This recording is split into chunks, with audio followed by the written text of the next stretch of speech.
So, you want to check out Linux, but you've heard some things. Things that might be holding you back. Things that might be scaring you off before you even get started.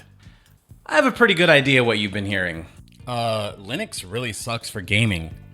There aren't any games to play at all. You're gonna have to use the command line for everything. Linux doesn't have any popular software. Linux is ridiculously hard to install. I've heard them too, and you know what? They stopped me from trying Linux until just a few years ago.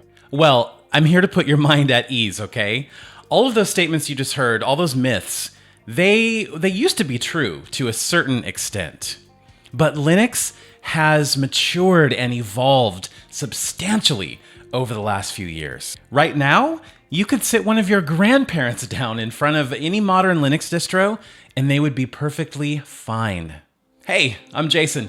If this is your first time here, welcome to Linux for Everyone, welcome home, and welcome to a brand new series here on the channel where we are busting some Linux myths, and it's time to drop some truth bombs. I've installed dozens of different Linux distributions, dozens of times each across dozens of PCs. And yeah, some can be challenging.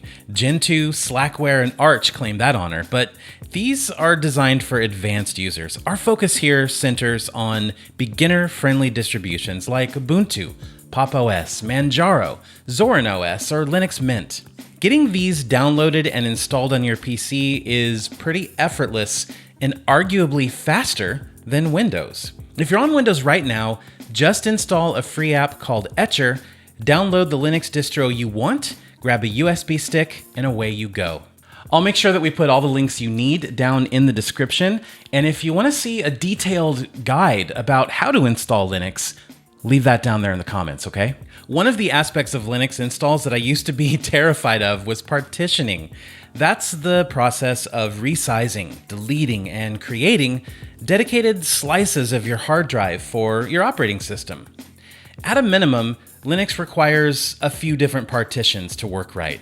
Most users will want a root partition and something called swap, and that's useful for PCs with not a lot of RAM, and it's also useful for hibernating your PC. And of course, you want to think about the size of your home folder, right?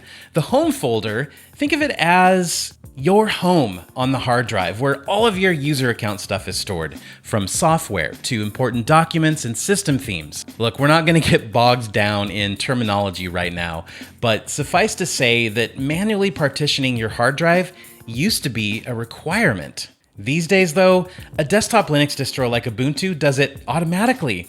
Ubuntu even detects if you're running another Windows or Linux OS already, and presents you with a simple slider to resize your partitions if you want to run both. You just choose the amount of space to leave for your existing partition and the amount of space you want for your new Linux distro. Better still, all those drivers that you're going to need for your PC, chances are pretty super high that they're already baked right into the Linux kernel. Here's how easy it is to install something like Ubuntu or Manjaro or Linux Mint. You'll need a Wi-Fi password, and you might need to enter your general location in the world. You'll set up a username and password, you'll choose a keyboard layout, and you'll decide where to install the OS.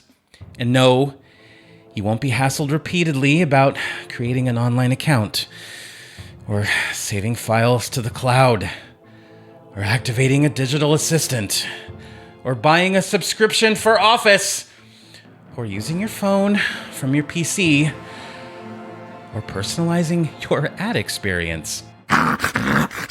Need a minute. Of course, not everyone on Earth will have the same experience. You might run into some minor issues trying to install Linux, but the reality is that in 2021, installing a modern Linux OS isn't just easier than Windows. It also looks better than Windows. So don't worry, you've got this. And if you need a helping hand, rest assured that the Linux for Everyone community stands willing and able to help. I'd love to hear what kind of Linux questions you have and what kind of videos you want to see along these lines in the future. I am planning a very lengthy series of Linux myth busting. I think I've got up to 10 so far, so stay tuned for that whole string of videos. I hope you guys enjoy these. This is number 1. Stay tuned for number 2 very soon. And until then, thank you so much for watching. Take care and take care of each other. See ya.